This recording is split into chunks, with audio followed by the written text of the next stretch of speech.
नमस्कार साथियों, मैं आपको एक छोटी सी स्टोरी सुनाने जा रहा हूँ। उम्मीद है पसंद आएगी। कहानी का शीर्षक है भगवान भूखे भाव के। एक बहुत ही भोला भाला सा आलसी लड़का था। वह कोई काम नहीं करना चाहता था, बस खाना खाता, घूमता और सोते रहता था। एक दिन उसे किसी ने बताया कि एक आश्रम है जहाँ पर कुछ नहीं करना पड़ता है और हर दिन 2 समय का खाना और नाश्ता मिल जाता है। तुम वहाँ जा कर के रहो। उस लड़के ने सोचा कि ये तो बहुत ही बढ़िया है और उसने आश्रम में जाकर रहने का सोचा। और फिर वह भोला भाला आलसी लड़का अपना सारा सांसारिक जीवन छोड़कर उस आश्रम में जाकर रहने लगा। आश्रम में गुरुजी रहते थे। वह कुछ समय सबको प्रवचन देते थे। वह आलसी लड़का भी प्रवचन सुनता था और बाकी समय आराम करता था और फिर भरपेट खाना खाकर सो जाता था। ऐसे ही उस लड़के का दिन गुजरता गया। एक दिन उस आश्रम में कुछ भी नहीं बना। नाश्ते के समय नाश्ता नहीं मिला। उसने सोचा नाश्ता नहीं मिला, चलो भोजन तो मिलेगा। जब भोजन के समय उसे भोजन नहीं मिला तो लड़का दौड़ करके गुरुजी के पास गया और उनसे पूछा कि आज भोजन क्यों नहीं बना है गुरुजी? गुरुजी ने कहा कि बेटा आज एकादशी है और जितने भी आश्रम के सदस्य हैं उन सबका उपवास है और तुम्हारा भी आज उपवास है। आज भोजन नहीं बनेगा। वह लड़का आलसी था, साथ ही उसे भूख भी बहुत जोरों से लगती थी। उसने गुरुजी से बोला कि मैं उपवास नहीं रह पाऊंगा, मुझे भूख लगी है, मैं खाना खाऊंगा। गुरुजी ने समझाने का प्रयास किया पर लड़का नहीं माना। तब गुरुजी ने कहा ठीक है, जाओ और भंडारे में से सामान लेकर के आओ और हाँ, आश्रम में नहीं बाहर जाके बनाना, लेकिन याद रखना कि भोजन बनाने के बाद में सबसे पहले भोग भगवान को लगाना और फिर तुम खाना। लड़का आलसी था पर भूख भी सहन नहीं कर सकता था। बोला ठीक है और फिर अनाज लेकर नदी की ओर पहुंचा। जैसे तैसे भोजन पकाने लगा, तैयार हुआ। उसके बाद कहने लगा कि भगवान श्री राम जी आइए, पधारिए, भोग ग्रहण कीजिए। अब जब उसे लगा कि भगवान तो आ नहीं रहे हैं तो फिर बड़ी मासूमियत के साथ कहने लगा, मुझे मालूम है आपको तो अच्छा खाने की आदत है ना।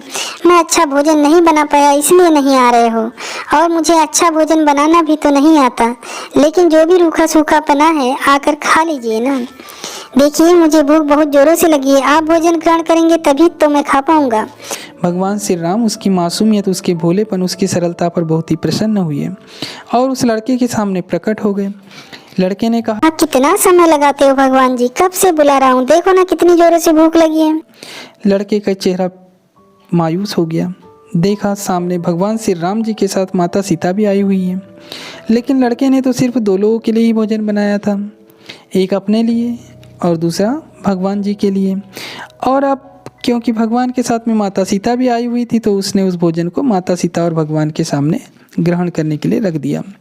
भगवान श्री राम और माता सीता ने भोजन किया और उसके बाद जब वे जाने लगे तो इस भोले से लड़के ने कहा कि प्रभु आप आए, दर्शन दिए, बहुत अच्छा लगा। मुझे खाने को कुछ नहीं मिला, कोई बात नहीं, लेकिन आपसे एक विनती है कि अगली बार जब भी आइएगा तो कितने लोग आएंगे ये बता दीजिएगा ताकि मैं उतने लोगों के लिए खाना बना कर रख सकूं। भगवान श्री राम मन ही मन मुस्कुराए और फिर अंतर ध्यान हो गए। लड़का आश्रम गया, दिन बीतता गया और फिर एकादशी का दिन आया और इस बार उसने 3-4 लोगों के लिए अनाज लेकर के खाना बनाने के लिए नदी के किनारे पहुंच गया और उसने बड़े प्रसन्नता से भोजन बनाया और इंतजार करने लगा कि प्रभु आएंगे और भोग लगाएंगे। इस बार लड़का देखता है कि भगवान श्री राम के साथ माता सीता, लक्ष्मण, भरत, हनुमान जी आए हैं। लड़के ने 3-4 लोगों का भोजन बनाया था और इस बार भी भोजन कम पड़ गया। लड़के ने निराश होकर भोजन को प्रभु के आगे रख दिया। उन्होंने भोजन किया और फिर चले गए और इस बार भी लड़का फिर से भूखा रह गया।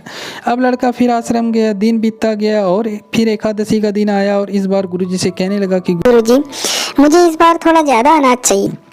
गुरुजी सोचने लगे कि यह इतना सारा अनाज का करता क्या है, कहीं से बेचता तो नहीं है। फिर उन्होंने कहा कि ठीक है, भूख से परेशान रहता है।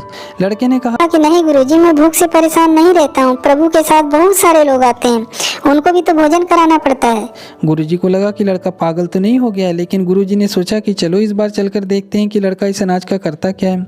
वह भोला सा लड़का अनाज लेकर के नदी के किनारे पहुंचा और इस बार भोजन बनाया नहीं। उसने सोचा कि प्रभु हर बार ज़्यादा लोगों को लेकर आ जाते हैं तो इस बार वह जितने भी आएंगे खुद बना करके भोग लगा लेंगे और फिर प्रेम से प्रभु को बुलाने लगा। गुरुजी ये सब छुप कर देख रहे थे कि ये भोजन तो बनाया नहीं और प्रभु को बुला रहा है, लेकिन लड़के ने देखा कि इस बार प्रभु के साथ बहुत सारे लोग आए हुए हैं तो उसने प्रभु के सामने हाथ जोड़ करके कहा कि प्रभु माफ करना, आप बहुत सारे लोग आते हैं, मुझे संख्या पता नहीं होती है और मेरी हिम्मत भी नहीं होती कि इतने सारे लोगों के लिए भोजन बनाऊं, आप स्वयं बनाइए और खाइए।